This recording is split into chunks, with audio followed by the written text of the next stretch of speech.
স্বাগত ডেডলাইন ঢাকায়, আপনাদের সাথে আছি আমি গোলাম কিবরিয়া। 3 দিনের শুভেচ্ছা সফর শেষে ফিরে গেলেন ভারতের পররাষ্ট্রমন্ত্রী সুষমা স্বরাজ। দুদেশের অমীমাংসিত বিষয়গুলো নিয়ে সরকার ও নেতাদের সঙ্গে আলোচনা হয়েছে বিস্তর। সীমান্তে হত্যা, ছিটমহল, পানি বন্টন, সীমানা নির্ধারণ ও অবৈধ অনুপ্রবেশ সহ নানা সমস্যার কূটনৈতিক সমাধান খোঁজার চেষ্টা হয়েছে এই সফরে। তবে দ্বিপাক্ষিক আলোচনার বাইরে ভারতের নতুন সরকারের রাজনৈতিক অবস্থান বোঝার জোর চেষ্টা ছিল দুই দেশের মানুষের। এসব নিয়ে কথা হবে আজকের ডেডলাইন ঢাকায়।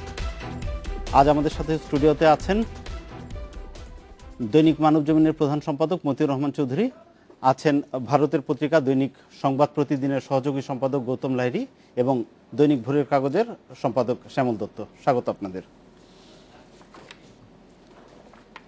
মতি ভাই, আপনার কাছে যাচ্ছি। সুষমা বলেছেন, তিস্তার পানি বন্টন চুক্তি ও সীমান্ত চুক্তির মতো অমীমাংসিত বিষয়গুলো নিয়ে বাংলাদেশের উদ্বেগ দূর করতে ভারত সরকার অঙ্গীকারবদ্ধ। তো দ্রুতই বাংলাদেশের এই উদ্যোগ দূর হওয়ার কোনো সম্ভাবনা দেখছেন আপনি? দেখুন, এই মুহূর্তে এই সমস্যার সমাধান হয়ে যাবে সেটা আমি বিশ্বাস করি না। এটা হওয়ার কথাও নয়। কারণটা হচ্ছে, সুষমা স্বরাজ যখন ঢাকায় আসেন তখন শপিং লিস্ট ছাড়াই তিনি এসেছেন। তার হাতে কোনো লিস্ট ছিল না। তিনি জানতে এসেছেন, দেখতে এসেছেন, জানার চেষ্টা করেছেন খুব সুন্দরভাবে। আমি ইতিবাচক হিসাবেই দেখতে চাই যে এই সফরটাকে। কাল সকালবেলায় এটা সমস্যার সমাধান হয়ে যাবে। প্রথম সফরে যদি লিস্ট ছাড়া আসেন সেটা কি ইতিবাচক না? যে বোঝার একটা চেষ্টা ছিল না, সেটাই। সেই জন্য যে সমস্যার সমাধান হয়ে যাবে যেটা আপনি বলছেন সেটা আমি বিশ্বাস করি না। উনি বলেছেন, হ্যাঁ, তিনি বলছেন। আশা তো সবাই করছেন, আমরাও আশা করছি, দীর্ঘদিন থেকে আশা করছি। আমরা এমনও আশা করেছিলাম যেদিন কংগ্রেস শাসিত সরকার যখন ঢাকায় যখন মনমোহন সিং আসলেন ওই দিন আগের দিন তো আমরা সবাই নিশ্চিত চুক্তি হয়ে যাচ্ছে, কিন্তু চুক্তি তো হয় নাই। ডিপ্লোমেসিতে একটু ফাঁক ফোকর, দাড়ি কমা, সেমিকোলন, কিছু ফাঁক রাখতেই হয়। আর যেহেতু সুষমা স্বরাজ এসে সবার সঙ্গেই কথা বলেছেন, বলার চেষ্টা করেছেন, জানার চেষ্টা করেছেন। আর একটা জিনিস হচ্ছে যে কংগ্রেস এক ঝুড়িতে সব আম রেখেছিল। আমার ধারণা, বিশেষ করে ভারতের স্পোকস পারসন যিনি সৈয়দ আকবরউদ্দিনের যে বক্তব্য দুদিন যা তিনি বলছেন, তাতে মনে হয় তারা এক ঝুড়িতে আম রাখবেন না, তারা বিভিন্ন ঝুড়িতে আম রাখবেন। এক ঝুড়িতে আম রাখার বিষয়টা একটু খোলাসা মানে আওয়ামী লীগের সাথে সম্পর্ক রেখেছিলেন তারা সবসময়, বরাবরই, যেটা ঐতিহাসিকভাবে সম্পর্ক, সেটা অন্যদের সাথে সম্পর্কটা ওই রকম গভীর ছিল না, যে কোনো কারণেই হোক। তো সে কারণে না করে তারা বলছেন যে গভর্নমেন্ট টু গভর্নমেন্ট, সরকার মানে জনগণ টু জনগণ, অথবা রাষ্ট্র টু রাষ্ট্রের সঙ্গে সম্পর্ক থাকবে। এই অবস্থায় আমি এটা ইতিবাচক হিসেবে দেখতে চাই যে একটু শিফট হচ্ছে পলিসি। আর তারা যেটা বলছেন সবচেয়ে গুরুত্বপূর্ণ যে বিষয়টা আলোচনা হয়েছে সেটা হচ্ছে যে তারা দক্ষিণ এশিয়ায়, বিশেষ করে নরেন্দ্র মোদী দক্ষিণ এশিয়ায় সব দেশে গণতন্ত্র দেখতে চান। এটা আমি মনে করি একটা পজিটিভ দিক। অবশ্যই। আমি শ্যামলদার কাছে যাচ্ছি। মতি ভাইয়ের কথা রেশ ধরে এক ঝুড়িতে আম রাখার কথাটা যিনি বললেন, যে আমরা দেখেছি যে ভারতের 10ম নির্বাচন যেটা হয়ে গেল সেটাতে নিরঙ্কুশ ক্ষমতা পেয়েছে বিজেপি জোট। এর আগে আমরা জানি যে কংগ্রেস সরকারের সঙ্গে আওয়ামী লীগ সরকারের একটা ভালো সম্পর্ক ছিল। এখন এই যে নতুন সরকারের সঙ্গে বাংলাদেশের সরকারের সম্পর্কের বা বাংলাদেশের সম্পর্কের সমীকরণটা কি হবে আপনি কি মনে করেন?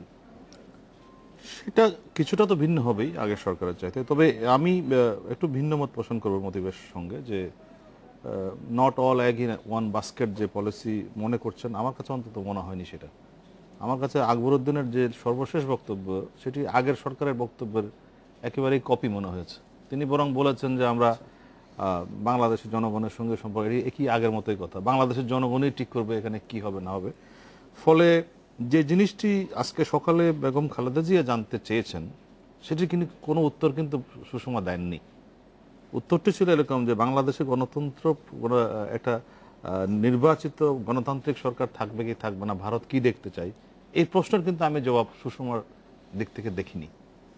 ফলে আমার মনে হচ্ছে না যে পলিসির দিক থেকে তেমন কোনো পরিবর্তন বা not all egg in one বাস্কেটের ক্ষেত্রে পরিবর্তন আসছে। দুদিন ধরে দুটো প্রেস ব্রিফিং করেছেন সৈয়দ আকবরউদ্দিন, মিডিয়ার সঙ্গে কোনো কথাই বলেননি সুষমা স্বরাজ সরাসরি। সেই প্রেক্ষিতে আমি এই দুটো প্রেস ব্রিফিংয়ে যে বিটুইন দ্য লাইন মেসেজ, তাতে আমি একটা পরিবর্তন দেখতে পাচ্ছি না যে ভারত সরকার আগের সরকারের চাইতে, নতুন মোদী সরকার তাদের অবস্থানের কোনো পরিবর্তন করছেন। দ্বিপক্ষীয় ইস্যুগুলোর ক্ষেত্রে আগের যে অবস্থান এখনো তাই দেখতে পাচ্ছি, চেষ্টা করা হবে, উদ্যোগ নেওয়া হবে, এই পর্যায়ে আছে। অবশ্য এই সফরে এর বেশি হওয়ার কথাও না, কারণ এটি একটি শুভেচ্ছা সফর, মাত্র 1-1.5 মাস হয়েছে মোদী সরকার ক্ষমতায়। আর সুষমা দায়িত্ব নেওয়ার পরে আমি যতটুকু ওনার বক্তব্যে বুঝেছি তাতে উনি বাংলাদেশকে এখন বোঝার চেষ্টা করছেন এখনো পর্যন্ত, যে এখানকার যে ক্রাইসিসগুলো, ডেমোক্রেসির ক্রাইসিসগুলো, এবং তিনি এমনকি রওশনের সাথে সঙ্গে নিজে গিয়ে দেখা করেছেন, যেটা একটা সিগন্যাল কিন্তু এটা, মানে রওশনের সাথে বাংলাদেশের প্রেক্ষিতে এখন বড় নেত্রী, এটা তিনি তার দেখা করার মধ্য দিয়ে এটা প্রমাণ করে দিয়েছেন। না না, প্রোটোকল অনুযায়ী তো তাই। হ্যাঁ, এই প্রোটোকলটাকে অনার করাটাও কিন্তু এটার একটা স্বীকৃতি এক ধরনের। আবার বেগম খালেদা জিয়া একজন মাননীয় সাবেক প্রধানমন্ত্রী, তিনি এসে দেখা করেছেন হোটেলে, সেটাও প্রোটোকলের, সেটাও প্রোটোকল। এখন ওই প্রোটোকলটাকেও করতে দেয়া, আমি যতটুকু জানি কালকে বিকেল পর্যন্ত একটা টানাপোড়েন ছিল দেখা কোথায় হবে তা নিয়ে। বিএনপির থেকে বারবার চেষ্টা করা হচ্ছিল যে তিনি একজন প্রধানমন্ত্রী, সাবেক প্রধানমন্ত্রী, তার সঙ্গে গিয়ে দেখা করা উচিত, কিন্তু ভারত সরকার সেটা রাজি হয়নি। এমনকি এক পর্যায়ে বিকেল পর্যন্ত দেখা সাক্ষাৎটা ক্যান্সেল হয়ে যাচ্ছিল। শেষ পর্যন্ত যা হোক সোনারগাঁতে এসে দেখা করতে সম্মত হয়েছেন বেগম খালেদা জিয়া। এইটা একদিক থেকে এই জিনিসটাকে স্বীকার করে নেওয়াটাও কিন্তু আরেকটি পুরো পরিস্থিতির প্রতি এক ধরনের সমর্থন দেওয়া আমার মনে হচ্ছে। এবং আপনি দেখবেন খুব ইন্টারেস্টিংলি যে উনি রওশনের সাথে আমন্ত্রণ জানিয়েছেন ভারতে যাওয়ার জন্য, প্রধানমন্ত্রীকে আমন্ত্রণ জানিয়েছেন, কিন্তু বেগম খালেদা জিয়াকে আমন্ত্রণ জানাননি। এটা আমার কাছে এটা আরেকটা নতুন দিক মনে হয়েছে।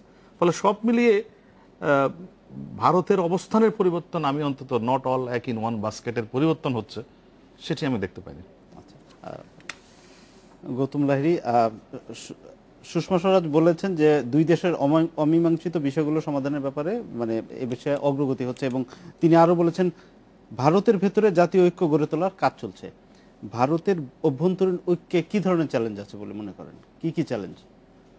দেখুন, একজন ভারতীয় সাংবাদিক হিসেবে আপনাদেরও যতটাই কৌতূহল ছিল সুষমা স্বরাজের সফর নিয়ে, আমাদেরও যথেষ্ট কৌতূহল। কারণ ভারতে 10 বছর পর কংগ্রেস শাসিত একটা সরকার ছিল, সেটি কোয়ালিশন, তারপরে এসে বিজেপি নেতৃত্বাধীন একটি কোয়ালিশন সরকার, কিন্তু যেখানে বিজেপিরই একক সংখ্যাগরিষ্ঠতা রয়েছে, এবং বিজেপি কংগ্রেসের তুলনায় ভিন্ন মতাদর্শে বিশ্বাসী, এটা সকলেই আমরা জানি। তার প্রতিফলন আমরা নির্বাচনের সময় দেখেছিলাম। কিন্তু আমাদেরও একটা কৌতূহল ছিল যে ভারতের যে পররাষ্ট্রনীতি, তার কোনো বিচ্যুতি বা তার কোনো ভিন্ন পথে মোড় নেয় কিনা, এটা দেখার আগ্রহ ছিল। তো এই কথায় একটা জিনিস অন্তত প্রমাণিত হচ্ছে, মনমোহন সিং ঠিক এখানে এসে বা ভারতের অন্যান্য নেতৃবৃন্দ এই ঢাকায় এসে যা যা বলে গিয়েছিলেন, আজকে সুষমা স্বরাজ সেই কথারই প্রতিধ্বনি করেছেন। এবং অন্যান্য যত যাবতীয় যে দ্বিপাক্ষিক বিষয়, ভারতের পররাষ্ট্রনীতির সহসাই কোনো পরিবর্তন হচ্ছে না, এমন একটা ইঙ্গিত আমি অন্তত এখানে এসে এটা বুঝলাম, যে একই নীতির অনুসরণ করা হচ্ছে। দ্বিতীয়ত, আপনি যে প্রশ্নটা করেছেন যে চ্যালেঞ্জ কি, চ্যালেঞ্জ হচ্ছে যে ভারত একটি যুক্তরাষ্ট্রীয় কাঠামোর দেশ, এখন 29টা রাজ্য। ভারতের যে কোনো নীতি, পররাষ্ট্রনীতির ক্ষেত্রে সাধারণত কোনো রাজ্য সরকারের মতামত গুরুত্বপূর্ণ নয়, কিন্তু লক্ষ্য করি দেখবেন যে যেমন শ্রীলঙ্কার বিষয়ে তামিল রাজনৈতিক দলগুলোর আপত্তি, এর আগে মনমোহন সিং সরকারকে মানতে হয়েছে, মেনে চলতে হয়েছে। পশ্চিমবঙ্গে মমতা বন্দ্যোপাধ্যায়ের আপত্তির কারণে তিস্তা চুক্তি তখন হয়নি। এবং ভারতে মানে পানি যে বিষয়টা, সেটা কিন্তু রাজ্য তালিকাভুক্ত বিষয়, এটা আমাদের সংবিধান স্বীকৃত। ভারত সরকার চাইলে পরমাণু চুক্তি করতে পারবে আমেরিকার সঙ্গে, কিন্তু ভারত চাইলে পানি নিয়ে কোনো চুক্তি করতে পারবে না যদি সেই সংশ্লিষ্ট রাজ্য সম্মতি না দেয়। জ্যোতি বসু যদি সম্মতি না দিতেন, তাহলে গঙ্গা পানি চুক্তি হতো না। আজকে সেই কারণেই সিকিম এবং পশ্চিমবঙ্গ, যে দুটি রাজ্য দিয়ে তিস্তা প্রবাহিত হয়, সেই দুটি রাজ্যের ভূমিকা, মতামত অত্যন্ত জরুরি। কিন্তু চুক্তিটি হওয়া জরুরি, এটা দিল্লির অনেকের সঙ্গে, দিল্লির অধিকাংশ সাংবাদিকও মনে করেন যে বাংলাদেশের সঙ্গে এই চুক্তিটি হওয়া অত্যন্ত জরুরি, যদি বাংলাদেশকে সত্যি ভারতের পাশে রাখতে হয় বা বাংলাদেশের আস্থা অর্জন করতে হয়।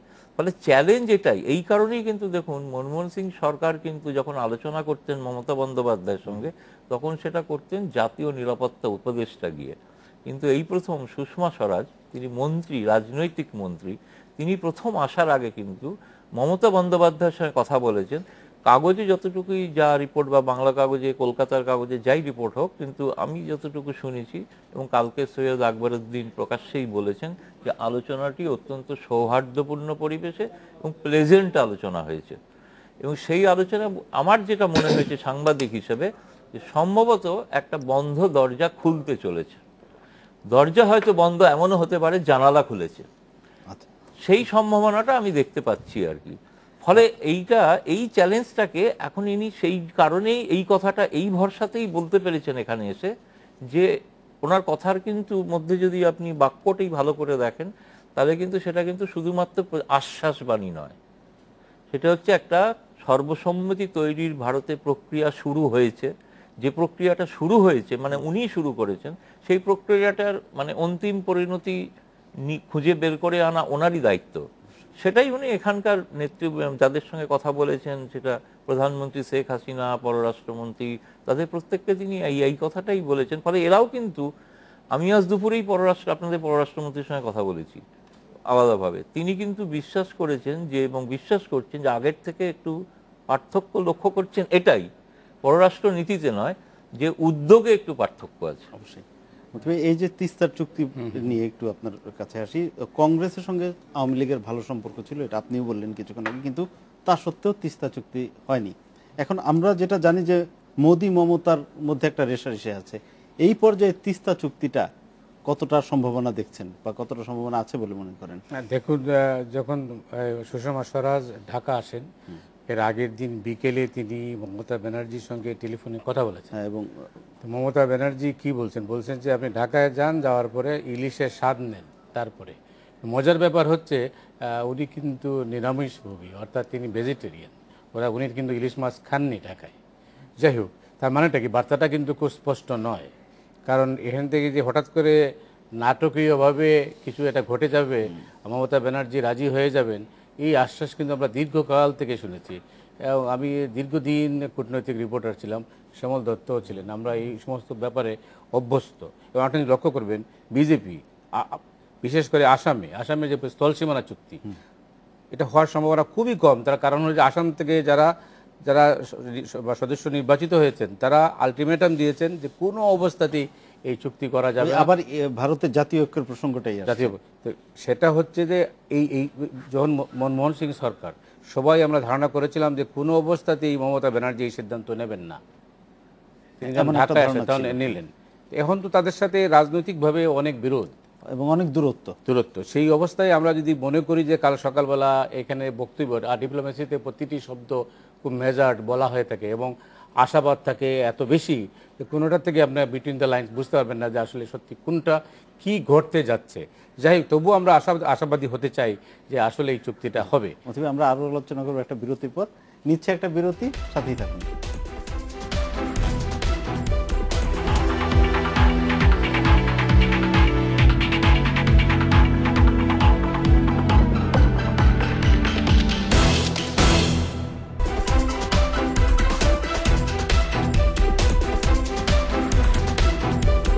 বিরতির পর ফিরে এলাম ডেডলাইন ঢাকায়।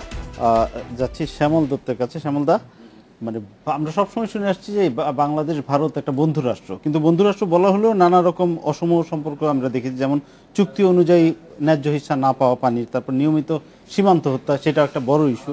এমনকি টেলিভিশন সম্প্রচারের ক্ষেত্রেও কি একটা রক্ষণশীল নীতি আছে ভারতের। তো এই অবস্থায় দুইটা রাষ্ট্র বন্ধু রাষ্ট্র, এই টার্মটা কতটা যুক্তিযুক্ত? দেখুন, দুইটা রাষ্ট্র এক রাষ্ট্রই ছিল, দুইটা না তিনটা রাষ্ট্র মিলে একটা রাষ্ট্র ছিল, কিন্তু হিস্টোরিক অনেক লিগেসি রয়ে গেছে। আমাদেরকে এটা মাথায় রাখতে হবে যে বিষয়গুলো আমরা বর্তমান প্রেক্ষিতে বিচার করলে হবে না, তার অনেকগুলো ঐতিহাসিক লিঙ্ক এবং কারণ দুটোই আছে।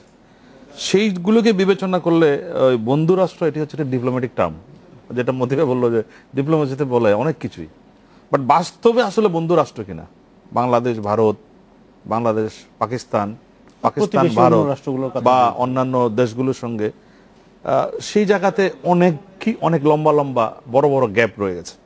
বাংলাদেশের সঙ্গেও সেটি আছে। বিশেষ করে মুক্তিযুদ্ধের সময় বলতে গেলে হয়তো সেটি একটি অসাধারণ তুঙ্গে সম্পর্কের পর্যায়টি ছিল, কিন্তু ৭৫ পরবর্তী বাস্তবতায় এবং এই দীর্ঘ ধারাবাহিকতায় বাংলাদেশ ভারতের মধ্যে বিষয়টা যদি দেখি, তারপরেই কিন্তু বেড়েছে তো বটেই। কিন্তু আমার কাছে দুঃখ লাগে একটি, যে ভারত বারবার আশ্বাস দেয়, বারবার আশ্বস্ত করে যে আর সীমান্ত হত্যা হবে না, কিন্তু এই কথাটি আর রক্ষিত হয় না। দুর্ভাগ্য হচ্ছে এটি। আপনি একটু আগে বলছিলেন যে বাংলাদেশ আওয়ামী লীগের সঙ্গে কংগ্রেসের সম্পর্ক খুবই ভালো। এই সম্পর্কটি নিয়ে আমার নিজের কিছু বিশ্লেষণ আছে, যে আওয়ামী লীগের সঙ্গে কংগ্রেসের সম্পর্কটি এতই মধুর যে কংগ্রেস অনেক কিছুই বাংলাদেশ থেকে আদায় করে নিয়ে গেছে, কিন্তু আমরা কিন্তু কিছু আদায় করতে পারিনি। শ্যামল, এটার জন্য দায়ী কে? এটার জন্য আমাদের ডিপ্লোম্যাটিক এফোর্ট দায়ী। আমাদেরটা বলেন। হ্যাঁ, সেটাই ভারতের দিক থেকে না, ভারতের দিক থেকে বরং তাদের এফিসিয়েন্সি আছে, তারা অনেক কিছুই করে নিয়েছে। আমরা আসলে যে চেষ্টাটা দেখিয়েছি, ব্যর্থতা মনে করেন আপনি? ব্যর্থতা না, আমি বলবো আমাদের ডিপ্লোম্যাটিক এফিসিয়েন্সির অভাব আছে। আমি অনেক সময় দেখেছি, কারণ আমরা বিভিন্ন মিটিং কভার করেছি তো, যে আমরা যখন টেবিলে কাগজ নিয়ে যাই এই সম্পর্কে আমার নিজের কোনো ধারণা নেই আমরা কি বলছি কি করছি। আর তারা যখন আসে এত ওয়েল ইকুইপড হয়ে আসে, তখন আমরা এফিসিয়েন্সিতে তখন পারি না। আর পানির ক্ষেত্রে বলি, বাংলাদেশের পানির যে আপনি নেগোশিয়েট করবেন, পানির কোনো ডাটা নাই প্রপার বাংলাদেশের কাছে।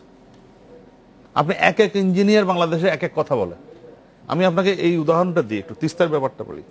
বাংলাদেশের যিনি ওয়ারপোর্ট ডিজি ছিলেন কিছুদিন আগে পর্যন্ত, তিনি বলছেন যে ভারতের কেন্দ্র সরকার বাংলাদেশকে একটা ব্লাফ দিচ্ছে যে তিস্তার ব্যাপারে। কেন তিনি এটা বলছেন? আপনি ইচ্ছে করলে এই অনুষ্ঠান থেকে তাকে ধরতেও পারেন। তিনি বলছেন পশ্চিমবঙ্গকে যে কারণে দায়ী করা হচ্ছে তিস্তার পানির জন্য, এটি কোনোভাবেই পশ্চিমবঙ্গ দায়ী নয়। কেন্দ্র তার আগেই পানি উইথড্র করছে এই থেকেই, সেই পানি ডাইভার্ট করে নিয়ে যাচ্ছে গ্যাঞ্জেস বেসিনে। গ্যাঞ্জেস বেসিনে কেন এখন অতিরিক্ত পানি? তার মূল কারণ হচ্ছে ভারতের অন্য রাজ্যগুলোর মধ্যে দিয়ে তিস্তার পানি গ্যাঞ্জেস বেসিনে যাচ্ছে। এটি একটি বাংলাদেশি প্রকৌশলীর বক্তব্য। তো এই যে আমাদের নানামুখী তথ্যের ভিতরে আমরা যখন আসল তথ্যটা নিয়ে যাব, তখন আমরা দুর্বল হয়ে পড়ি। এটি একটি বড় কারণ আমাদের কাছে, যে এই যে আমরা এই সমাধানগুলো কেন হচ্ছে না। সীমান্ত হত্যার ব্যাপারে আমি মনে করি যে আমাদের আরেকটু ভারতের কাছ থেকে আরো জোরালোভাবে বিষয়টি তুলে ধরা উচিত। অনেকবার আমরা শুনেছি ভারতের বিএসএফ এর যিনি ডিজি, তিনি বারবার বলেছেন যে নন ল্যাটেল উইপন ব্যবহার করা হবে। দেখেন, বাংলাদেশের অনেকগুলো এই যে সীমান্ত পারাপার, তার মূল কারণ কিন্তু ইকোনমিক কারণ, হ্যাঁ, ব্যবসায়িক কারণ, গরু একটি বড় কারণ, আরেকটা হচ্ছে মানুষ চাকরি বাকরি নানা কারণে সীমান্ত পাড়ি দিতে চায়। ফেলানির কথা, ফেলানি কি? ফেলানি যদি বাংলাদেশের নাগরিক হয়ে থাকে, সে তো অবৈধভাবে প্রবেশ করেছিল সেই দেশে, ফিরতে গিয়ে তাকে গুলি করেছে। কিন্তু আমার কথা হচ্ছে, একজন অবৈধ নাগরিকও যদি ভারতে যায়, তাকে গুলি করতে হবে কেন? তাকে গ্রেফতার করবে, ডিপ্লোম্যাটিক সিস্টেম আছে, তাকে কিভাবে তার বিরুদ্ধে কি শাস্তি হতে পারে, তার ফ্ল্যাগ বৈঠক হতে পারে, তাকে ফেরত দেওয়া হবে কি হবে না, তার কোনো অন্য অপরাধ আছে কিনা, এগুলো এটাই তো নর্মাল নিয়ম। কিন্তু দেখেন এই জায়গাতে যে আচরণটা করা হয় বিএসএফ পক্ষ থেকে, এটি আমি মনে করি যে খুবই দুঃখজনক। আপনি গরুর ব্যবসাটি, এটি দাদা ভালো বলতে পারবেন, ভারতের সংবিধানে কোনো জীবিত অ্যানিমেল ব্যবসা করা নিষিদ্ধ আছে। গরু তো নিষিদ্ধ আছেই, কিন্তু আমরা তো প্রতিনিয়ত গরু আসছে বাংলাদেশে, কোত্থেকে আসছে? তাহলে জিনিসটা তাহলে অবৈধভাবে স্বীকৃত একটা জিনিস। কিন্তু এই অবৈধ, আমরা জানি যে সীমান্তে দুই পক্ষের একটা আন্ডারস্ট্যান্ডিং, এই আন্ডারস্ট্যান্ডিংটা যখনই একটু ঘাটতি হয়, তখনই গুলি, তখনই নানা সমস্যা। আপনি একটা অবৈধ জিনিসকে আন্ডারস্ট্যান্ডিং এর মাধ্যমে চালু রেখেছেন, এবং বছরের পর বছর ধরে হাজার হাজার কোটি টাকা চালু রেখেছেন এই ব্যবসাটি। তার ভাগ বাটোয়ারার বিষয় আছে, তার নানা রকম ইয়ের ব্যাপার আছে। সেটা তো আন্ডারস্ট্যান্ডিং এ ঘাটতি হলে শুধু আমাদের পক্ষেই মরছে, দুই পক্ষেরই ঘাটতি। হ্যাঁ, ঘাটতি, কিন্তু মারা যাচ্ছে আমাদের পক্ষে। আমি একটু এই কারণেই বলছি আমাদের কারণে মারা যাচ্ছে কেন জানেন? ভারতের কোনো ব্যবসায়ী বাংলাদেশে এসে গরু বুঝিয়ে দেয় না, বাংলাদেশের ব্যবসায়ীরা ভারতে গিয়ে গরুটি বুঝিয়ে আনতে হয়। এখানেই সমস্যাটি। ওকে, আমি আরেকটা সমস্যা নিয়ে যাচ্ছি আপনার কাছে, সেটা হচ্ছে আমাদের ছিটমহল সমস্যা, যেটা দীর্ঘদিনের। এই ছিটমহল সমস্যা নিরসনে ভারত কতটা আন্তরিক বলে মনে করেন? এটা কিন্তু অনেকবার আপনাদের পার্লামেন্টে উঠেছে, এবং ঠিকই প্রশ্ন করেছেন। তার আগে একটা ছোট্ট কথা বলে নি সীমান্ত হত্যা প্রসঙ্গে। এই বিষয়টা তো বারবার আমরা শুনি বাংলায়, ফলে আমরাও খোঁজ খবর করছিলাম আর কি। যেটা আলোচনায় যেটা উঠেছে সেটা হচ্ছে যে 2006 সালে প্রতি বছর মারা যেত 320 জন, সেই সংখ্যাটা এখন কমে দাঁড়িয়েছে 20। একটি মৃত্যুও দুঃখজনক, সেই মৃত্যুটা শূন্য হওয়াটা জরুরি। ফলে পরিসংখ্যান, যেই যে মৃত্যুর সংখ্যা বেড়ে চলেছে, এই কথাটি বলতে গেলে কিন্তু একটা পরিসংখ্যান দরকার। আপনার কাছে কি এমন কোন পরিসংখ্যান আছে যার দ্বারা প্রমাণিত হয় মৃত্যুর সংখ্যা বাড়ছে? এখানে আমার কাছে একটা পরিসংখ্যান আমি উল্লেখ করতে পারি। আমি আপনাকে একটা পরিসংখ্যান বলতে পারি, যেটা আমার কাছে হাতে আছে এই মুহূর্তে। 2010 সালে হিউম্যান রাইটস ওয়াচের প্রতিবেদনে বলা হচ্ছে 2001 থেকে 2010 পর্যন্ত বিএসএফ এর গুলিতে প্রায় 1000 বাংলাদেশি প্রাণ গেছে। এটা তো ধরুন এই ধরনের এনজিওর কোন ফিগারে আমি যাব না, আমি সরকারি ফিগারে। বাংলাদেশ সরকার কি এরকম কোন ফিগার দিয়েছেন কখনো? আচ্ছা, কারণ হচ্ছে তো কিছুদিন আগে ভারতবর্ষ সম্পর্কে অ্যামনেস্টি ইন্টারন্যাশনাল অনেক কিছু বলেছে, সেগুলো তার কোনো বাস্তব ভিত্তিই নেই। আপনি বলতে চাচ্ছেন যে আমি বলতে চাইছি যে মৃত্যুর ঘটনা ঘটছে, সেটা নিন্দনীয়, দুঃখজনক, বন্ধ হওয়া উচিত। তার জন্য যে দোষী তার শাস্তি পাওয়া উচিত। ফেলানির মৃত্যুর জন্য শাস্তি পেয়েছে বিএসএফ এর জওয়ানরা, তেমনি প্রত্যেকটি মৃত্যুর জন্য শাস্তি হওয়া উচিত। কিন্তু মৃত্যুর সংখ্যা কমার একটি কারণ আছে, কারণটা হচ্ছে বর্ডার কোঅর্ডিনেটেড ম্যানেজমেন্ট যে প্ল্যান, যেটা নিয়ে বিস্তারিত আলোচনা হয়েছে এবার, তাতে বলা হয়েছে কতগুলো নির্দিষ্ট পদক্ষেপ। এবারের সফরেই নির্দিষ্টভাবে আলোচনা হয়েছে যে দুই দেশের বিজেপি এবং বিএসএফ তারা তো যৌথ টহল দেওয়া তো সম্ভব না, যেটা হবে কোঅর্ডিনেটেড টহল। এবং দ্বিতীয়ত হবে প্রতিটি জেলা, যেটা আপনাদের ডেপুটি কমিশনার, আমাদের ডিস্ট্রিক্ট ম্যাজিস্ট্রেট, তারা নিয়মিত সাপ্তাহিক বৈঠক করবেন, কোথায় কি অসুবিধা আছে, কোথায় কি ত্রুটি দূর করা যায়। আমার বক্তব্য হচ্ছে তা সত্ত্বেও মৃত্যুর ঘটনা ঘটছে, তার একটি বড় কারণ আমি একমত যে গরু, যেটা আমরা ভারতে মনে করি গরু পাচার হচ্ছে, যেটা আপনাদের কাছে ন্যায্য, কারণ বাংলাদেশে যে গরু আসে সেটা কিন্তু বাংলাদেশ সরকার তার উপর ট্যাক্স নেয়, ফলে জানাই যায় যে কতটা গরু আসছে, কারণ তার থেকে একটা রাজস্ব পায় সরকার, অথচ ভারতে সেটা বেআইনি। এবং আমি জানি, আমার কাছে খবর আছে, বেআইনি হওয়া সত্ত্বেও ভারত থেকে ব্যবসাটা ভারত করছে। বহু ইম্পর্টেন্ট পলিটিক্যাল লিডার যাদের নাম করা সম্ভব নয়, তারা শাসক দলেই আছেন, তারাও ব্যবসা করেন। হরিয়ানা, রাজস্থানে কারা গরুর ব্যবসা করে সারা ভারতে আমাদের সিকিউরিটি ফোর্স জানে, সবাই জানে। সেটা এবার দ্বিতীয় যে প্রসঙ্গটা আমি ছিটমহল প্রসঙ্গে, এবারের আমি যতটুকু যা খবর শুনেছি তাতে আমার মনে হয়েছে গতবারের তুলনায় প্রতিশ্রুতির থেকেও সামান্য অগ্রগতি ঘটেছে। একটি নির্দিষ্ট পদক্ষেপের কথা সুষমা স্বরাজ এখানে বাংলাদেশ সরকারকে বলেছেন। সেই পদক্ষেপটি হলো, বিলটি যেহেতু ভারতবর্ষে দুটি হাউস, একটি রাজ্যসভা একটি লোকসভা, দুটি হাউসেই অনুমোদন হতে হবে। লোকসভা হচ্ছে সদ্য নির্বাচিত, রাজ্যসভায় যদি অনুমোদন হলেও কিন্তু সেটা লোকসভায় অনুমোদন করতে হবে।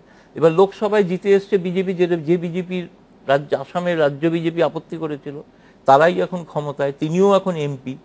তার সঙ্গে সেই জন্য এবারে যেটা ঠিক হয়েছে, তিনি যেটা জানিয়েছেন যে লোকসভা এবং রাজ্যসভা মিলিত একটি কমিটি এই বিলটিকে পর্যালোচনা করবে, করে ভারতের সংবিধান মানে সংসদীয় প্রথা অনুসারে এবারে বাজেট অধিবেশন শুরু হচ্ছে 7ই জুলাই। ফলে নিয়ম হচ্ছে তার পরের অধিবেশনের মধ্যে রিপোর্টটি দেওয়া বাধ্যতামূলক।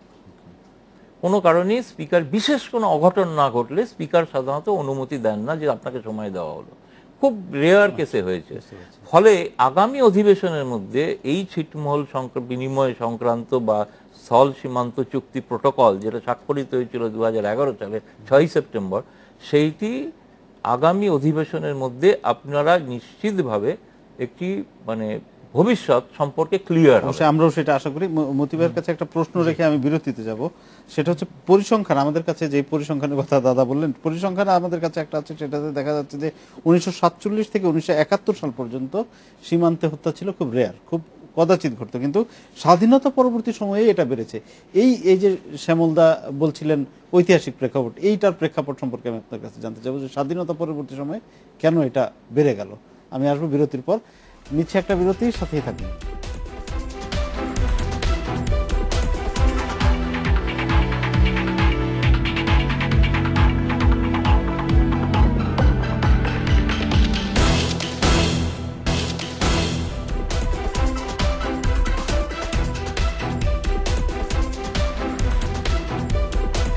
বিরতির পর ফিরে এলাম ডেডলাইন ঢাকায়। মতিভাই, যে প্রশ্নটা আপনার কাছে রেখে গিয়েছিলাম, স্বাধীনতার পূর্ববর্তী সময় এবং পরবর্তী সময় আমরা দেখছি সীমান্ত হত্যাটা বেড়ে গিয়েছে। দুটো কারণ, এটা ঐতিহাসিক কারণ যেটা বলছেন যে 47 থেকে 71 ওই সময় পাকিস্তান এবং ভারত দুটো দেশের মধ্যে কিন্তু সম্পর্কটা ছিল শত্রু এবং মিত্র, শত্রুর দিকেই পাল্লা বেশি ছিল। তো সে কারণে কেউ পা বাড়াতো না, এটা বাস্তব, এটা স্বীকার করতে হবে। 71-এর পরে মিত্র দেশ, তখন যাওয়া আসাটা অবাধ। আমরা ভারতের উপরে অনেকখানি নির্ভরশীল, আর ভারতও আমাদের উপরে অনেকখানি নির্ভরশীল। যারা যদি বলেন একতরফা, তা না। কিন্তু যে প্রশ্নটা আপনি শ্যামল দত্তকে করেছিলেন, সেই প্রশ্নের জবাবটা শ্যামল দেন নাই, অন্য কারণে হয়তো কী হয়েছে ভুলে গেছেন। টেলিভিশন যোগাযোগ আমরা অবাধ করে দিয়েছি। 65টা টেলিভিশন নেটওয়ার্ক এখন ঢাকায় দেখা যায় বসে, আর আপনার আমার কোনো টেলিভিশন ইন্ডিয়াতে দেখা যায় না।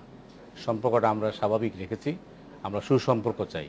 শ্যামল ঠিকই বলেছেন যে আমরা পারি না এক টেবিলে বসে সমস্যাগুলো, 4টা সমস্যা এদিকে থাকবে, এই 4টা সমস্যা এই থাকবে, আপনি 4টা সমাধান করবেন, আমি সমাধান করব 4টা। আমরা করেছি একতরফা, আমরা দিয়েছি, নিতে পারিনি। এটা আমাদের ব্যর্থতা, এটা আমি ভারতকে দায়ী করতে চাই না। আর আরেকটা জিনিস হচ্ছে যে যেটা বলা হচ্ছে যে আপনি যেটা বলছেন যে এই মাত্র সুষমা স্বরাজের ঢাকা সফরের 72 ঘন্টা আগে বিএসএফ এর প্রধান বলছেন যে বাংলাদেশে এখনো 57টা ঘাঁটি রয়েছে। এটা আমি জানি না কি তথ্যের ভিত্তিতে দিয়েছেন, ঢাকার সরকার এটা প্রতিবাদ করেন না, কিন্তু আমি একজন নাগরিক হিসাবে মনে করি, আমি মনে করি বোঝা যায় যেভাবে বলা হচ্ছে এই তথ্যটা সঠিক নয়। বাংলাদেশে এখন কোনো বিচ্ছিন্নতাবাদের ঘাঁটি আছে এটা কেউ কোনো পাগলও বিশ্বাস করবে না, কারণ এই সরকার চেষ্টা করেছেন অন্তত এই ঘাঁটিগুলোকে নিশ্চিহ্ন করতে, এবং সেটা ভারতের তরফে বহুবার একাধিকবার কি হয়েছে যে বাংলাদেশের সরকার অনেক ভালো কাজ করেছেন। কিন্তু এটা সম্ভব, যে প্রসঙ্গটা নিয়ে আমরা আলোচনা করছি আজকে, সারি ডিপ্লোমেসি। আমি অল্প আগে দেখছিলাম ভারতীয় পত্রিকার সবকটা পত্রিকাতে আজকে লেখা হচ্ছে যে শুধু সারি ডিপ্লোমেসি, তিনি সারি নিয়ে এসেছিলেন, সারি নিয়ে গেছেন। তো সেখানে আমরা যে আলোচনাটা করতেছি, আমার মনে হয় এই আলোচনাটা আরও কদিন পরে করলে ভালো হবে। তার কারণটা হচ্ছে আমি আজকেই কাগজে দেখছিলাম ইন্ডিয়ান ন্যাশনাল মিনিস্ট্রির বোধহয় কোনো একজন স্পোক্সপারসন বোধহয় বলেছেন যে মোদির ফার্স্ট সফর হবে ঢাকা, তখন হয়তোবা আমরা নতুন কিছু পেতে পারি। কিন্তু এই সফরের মধ্যে দিয়ে যে কারণে আপনি লক্ষ্য করবেন আকবরউদ্দিন গোটা কোনো প্রেস কনফারেন্সে কিন্তু সুষমা স্বরাজ কোনো প্রেসের সঙ্গে একটি শব্দ কথা বলেন, অর্থাৎ তিনি জানতে চেয়েছেন, উনি নিশ্চিত না হয়ে কোনো মন্তব্য করবেন না। এটা আমি মনে করি আমাদের জন্য ভালো, তাদের জন্য ভালো। তবে আমি অনেকেই অনেক রকমের সমালোচনা করেন, ভারত আমাদের নিকট প্রতিবেশী দেশ, তাদের সাথে আমাদের সুসম্পর্ক রাখতেই হবে, রাখাটাই জরুরি, কিন্তু এটা সম্পর্কটা হতে হবে কিন্তু দ্বিপাক্ষিক, অর্থাৎ দুই পক্ষের মধ্যেই একটা ভারসাম্যমূলক সম্পর্ক থাকতে হবে। একতরফা সম্পর্ক দিয়ে আপনি কিন্তু বন্ধুত্বের হাত আপনি বাড়াতে পারেন, কিন্তু আপনি কিছু পাবেন না। সেই কারণে আমি বলছি যে আপনি যে প্রশ্নটা আপনি আমাকে করেছিলেন, ওই শত্রু মিত্র না, ভারত আমাদের মিত্র দেশ, এটাকেই চিন্তা করি আমাদের করতে হবে। সামন্ত, এই যে ভারতের পররাষ্ট্রমন্ত্রী সুষমা স্বরাজ প্রথম একক সফর হিসেবে বাংলাদেশকে বেছে নিলেন, এইটার কোনো সিগনিফিকেন্স আছে কিনা? অবশ্যই সিগনিফিকেন্স তো আছে। বাংলাদেশ একটি গুরুত্বপূর্ণ প্রতিবেশী দেশ ভারতের জন্য, এবং আরও প্রতিবেশী দেশ আছে, যদিও মোদি প্রথম বিদেশ সফরের জন্য ভুটানকে বেছে নিয়েছেন। এটার মধ্যে দুটো জিনিস আছে, একটা হচ্ছে যে প্রতিবেশীকে গুরুত্ব দেওয়া, আর হচ্ছে ছোট বলে তোমাকে আমি কম গুরুত্ব দিচ্ছি না, এটি মেসেজ দেওয়া। বাংলাদেশের ক্ষেত্রে আমি মনে করি এটি যে বাংলাদেশের সঙ্গে ভারতের পররাষ্ট্রনীতিতে আমি যতটুকু মনে করি, ভারতের যারা ফরেন পলিসি বিভিন্ন সময় নিয়ে আলোচনা করেছে, খুব একটা বাংলাদেশ কিন্তু তাদের প্রায়োরিটির মধ্যে নেই। কিন্তু ভারত যে জায়গায় যেতে চাচ্ছে আগামী 10-15 বছরে, তাতে বাংলাদেশ কিন্তু ওই লিস্টে অনেক নিচের দিকে আছে। আপনি যদি দেখেন, তারা এখন গ্লোবাল প্লেয়ার হতে যাচ্ছে, নিউক্লিয়ার পাওয়ার, তারা ব্রিক্সের সঙ্গে করছে, তারা চায়নার সঙ্গে কম্পিট করছে, তারা গ্লোবাল ফোরামে আগামীতে আপনার নিরাপত্তা পরিষদের স্থায়ী সদস্যপদ পেতে চায়।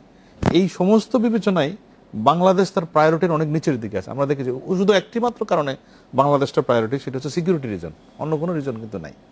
তারা কিন্তু সেই জায়গাতে সিকিউরিটি রিজনে বাংলাদেশ যা দিয়েছে, যেটা আমি মতিবের সাথে একমত, যে বাংলাদেশে যে সমস্ত সমস্যাগুলো ছিল, ভারতের যে উদ্বেগের বিষয়গুলো ছিল, সেগুলো প্রত্যেকটাই অ্যাড্রেস করেছে, যে কারণে ভারত খুবই এই ব্যাপারটা স্বীকার করে, প্রকাশ্যে স্বীকার করে তারা। আর যে টেলিভিশন চ্যানেল ব্যাপারটা আমি একটু বলি, আমি এই নিয়ে আমরা গত 15-20 বছর যাবৎ প্রায় যখনই ভারতের মন্ত্রী, এমনকি প্রণব মুখার্জিকে আমরা প্রশ্ন করি যখন পররাষ্ট্রমন্ত্রী ছিলেন, এই সোনারগাঁ হোটেলে আমার মতিবে ছিলেন কিনা জানি না, একবার এই যে লাস্ট যখন রাষ্ট্রপতি হওয়ার আগের যে ভিজিটটি, তিনি বারবার বলছেন যে আমাদের কোনো বাধা নেই, এরকম কোনো রাষ্ট্রীয় কোনো নীতিও নেই যে বাংলাদেশ চ্যানেল দেখানো কোথায়, বাধাটা অন্য জায়গায়। ভারতের সিস্টেম হচ্ছে ভারতের চ্যানেলগুলো প্রচারের জন্য টাকা দেয় কোম্পানিগুলোকে, বাংলাদেশের কোনো কোম্পানি টাকা দিতে রাজি হচ্ছে না, সিস্টেমের তফাৎ। এমএসও প্রাইভেট অপারেটর, কিন্তু বাংলাদেশে উল্টো আমরা টাকা দিয়ে ভারতীয় চ্যানেল দেখছি, তফাৎটা এখানে কিন্তু আছে। আমরা টাকা দিয়ে নিচ্ছি ওদের, কারণ আমাদের ডিমান্ড আছে। আর ভারতের কোনো কোম্পানি বাংলাদেশের চ্যানেল প্রচার করছে না, এই কারণে যে বাংলাদেশের কয়েকটা কোম্পানি অফার দেওয়া হয়েছিল, আমি যতটুকু জানি, কিন্তু তারা কেউ টাকা দিতে রাজি হয় না। মানে এটাই বলা দরকার, কেউ আবেদন করে কি পাননি? এমন কেউ চ্যানেল আছে এই জায়গাতে সমস্যা আছে, এই জায়গায় সমস্যা আছে। আমার হয় যে তারপরে আমরা অনুরোধ করেছিলাম, এবং কি প্রণব মুখার্জিকে অনুরোধ করেছিলাম, যে অন্তত আমাদের রাষ্ট্রীয় চ্যানেল দূরদর্শন এখানে দেখা যায়, ফলে আমি আপনাদের বিটিভি অন্তত ওখানে দেখান, ফ্রি অফ কস্ট দেখান, সেটা অনুরোধ করেছিলাম। কিন্তু এরপরেই উনি আবার মন্ত্রণালয় উনি তো মাননীয় মহামান্য রাষ্ট্রপতি হয়ে গেছেন, যে কারণে এই বিষয়টা আর আগায় তবে একটা বোধহয় না আন্ডারস্ট্যান্ডিং এমইউ হয়েছিল দূরদর্শন এবং এর মধ্যে, যখন মনমোহন সিং এসেছিলেন সেই সময় অন্য অনেকগুলো চুক্তির মধ্যে একটা হয়েছিল বাংলাদেশ, বাস্তবায়ন হয়নি। এটা কিন্তু আমি আপনার সঙ্গে একটু এটা যেটা বলবো যে ভারতের বিশেষ করে পশ্চিমবঙ্গের কোন কোন এলাকায় বাংলাদেশের আইদার চ্যানেল আই না হলে এটিএন বাংলা দু একটা চ্যানেল দেখা যায়, কোনো না কোনো চ্যানেল দেখা যায়, কিছু কিছু চ্যানেল দেখা যায়, কিছু কিছু দেখা যায়। এটা এটা একেবারেই উত্তরবঙ্গে এটার কোনো প্ল্যান কিছু না, দেখলাম যে কোথাও কোথাও কিছু কিছু আছে, মানে এটার কোনো এটা স্যাটেলাইটের কারণে হয়তো দেখা যেতে পারে। ত্রিপুরাতে আপনি সব দেখতে পাবেন বাংলাদেশের না, চ্যানেল। ওটা তো এমনি যাচ্ছে, এটা অফিশিয়াল কোনো কিছু না। না, অফিশিয়াল গৌতম দা, আপনার কাছে আমার যেটা প্রশ্ন ছিল, আপনি তো এই সুষমা স্বরাজের এই সফরটা কভার করতে এসেছেন, ধরেন আমাদের সাংবাদিকরা বা সংবাদ মাধ্যম তো ব্যাপারটা কভার করেছে আমাদের দৃষ্টিকোণ থেকে, ভারতীয় মিডিয়ায় বা আপনার রিপোর্টিং এ কোন বিষয়গুলো প্রাধান্য পেয়েছে একটু সংক্ষেপে যদি বলেন, আমরা অনুষ্ঠান শেষ পর্যায়ে দেখুন, আমি মানে দিল্লি থেকে এলেও আমি আসলে পশ্চিমবঙ্গের কাগজের কাজ করি আর কি, ফলে আমার ক্ষেত্রে ফোকাসটা অবশ্যই ছিল যে এই বাংলাদেশের সঙ্গে ভারতের যে সম্পর্ক হবে তাতে পশ্চিমবঙ্গে কি প্রতিক্রিয়া হতে পারে বা তার ইম্প্যাক্ট কি হতে পারে। এবং অনেকটাই সবাই আমরা যেহেতু জানি যে পশ্চিমবঙ্গের মুখ্যমন্ত্রীর আপত্তির কারণেই গুরুত্বপূর্ণ চুক্তি করা যায়নি, ফলে এই সম্পর্কে আমাদের ফোকাস ছিল এই ব্যাপারে মমতা বন্দ্যোপাধ্যায়ের সঙ্গে সুষমা স্বরাজের কি কথা হলো এবং সেই কথা উনি এখানে কিভাবে রিপোর্ট করলেন। এটা কিন্তু বিভিন্ন বাংলা কাগজে বিভিন্ন ধরনের রিপোর্ট হয়েছে আর কি, মানে কলকাতার বাংলা কাগজে। এখন সেখানে অন্য কোনো সাংবাদিক কিভাবে রিপোর্ট করেছেন আমি তার সম্পর্কে মন্তব্য করতে পারবো না। আমি যা করেছি, আমি করেছি যে এইটুকুই রিপোর্ট যে সুষমা স্বরাজের সঙ্গে আপনি শুরুতেই যেটা বলেছিলাম, দরজা এখনো বন্ধ আছে, হয়তো জানালা খুলেছে, আমার কাছে এইটুকুই মনে হয়েছে। এবং সেইটুকুই সুষমা স্বরাজ এখানকার শেখ হাসিনাকে এবং তিনি পররাষ্ট্রমন্ত্রীকে দুজনকেই জানিয়েছেন। পররাষ্ট্রমন্ত্রী নিজে আমাকে কনফার্ম করেছেন যে হ্যাঁ, সুষমা স্বরাজ এই কথা বলেছেন। তিনি শুভেচ্ছা জানিয়েছেন, মানে শেখ হাসিনার প্রতি শুভেচ্ছা বার্তা পাঠিয়েছেন সুষমা স্বরাজের মাধ্যমে। শেখ হাসিনা ও মমতা বন্দ্যোপাধ্যায়কে শুভেচ্ছা জানিয়েছেন সুষমা স্বরাজের মাধ্যমে। ফলে এর মধ্যে হয়তো এখনই কোনো কালকেই তিস্তার তো পানি নেই যে বলবো জমে বরফ হয়ে গেছে আর বরফ ভেঙে গেল, তা হয়তো নয়। কিন্তু আমার কাছে মনে হয়েছে যে একটা কোথাও এটা রাজনৈতিক প্রেক্ষাপটটা বদলে গেছে আসলে ভারতে, কারণ অতীতে সরকারগুলো ছিল দুর্বল, মানে কোয়ালিশন সরকার। এখানে মমতা বন্দ্যোপাধ্যায়কেও আগামী দিনে কেন্দ্রের সঙ্গে সুসম্পর্ক রেখে রাজনৈতিক বিরোধিতা থাকবেই, অবশ্যই থাকবে। বিজেপি এবং মমতা তৃণমূল কংগ্রেস এক মঞ্চে কখনোই হবে না, তারা রাজনৈতিক প্রতিদ্বন্দ্বিতা করবে। কিন্তু রাজ্য পরিচালনার ক্ষেত্রে কেন্দ্রীয় সরকারের সহযোগিতা ভীষণভাবে জরুরি, কেন্দ্রীয় সরকারকে উপেক্ষা করা মুশকিল। সেক্ষেত্রে কেন্দ্রীয় সরকার যদি চান তাহলে কিন্তু রাজ্য সরকারকে তার ভালো মন্দ, যে মমতা বন্দ্যোপাধ্যায় একটি কমেন্ট করেছেন যেটা আমি শুনেছি, আমার সঙ্গে যখন কথা হয়েছিল, কি কথা হলো সুষমার সঙ্গে, তখন কিন্তু সেখান থেকে আমাকে তৃণমূল কংগ্রেস থেকে বলা হয়েছে আপনি এটা লিখবেন যে বাংলাদেশ পানি পাক, এটা বাংলা চায়, আমরাও চাই, কিন্তু সেটা বাংলার স্বার্থ লঙ্ঘন করে নয়। এইটুকুই। ধন্যবাদ আমাদের স্টুডিওতে আসার জন্য। এই ছিল আজকে ডেডলাইন ঢাকায়। দেখা হবে আগামী শুক্রবার এই সময়। ভালো থাকুন, সুস্থ থাকুন, শুভরাত্রি।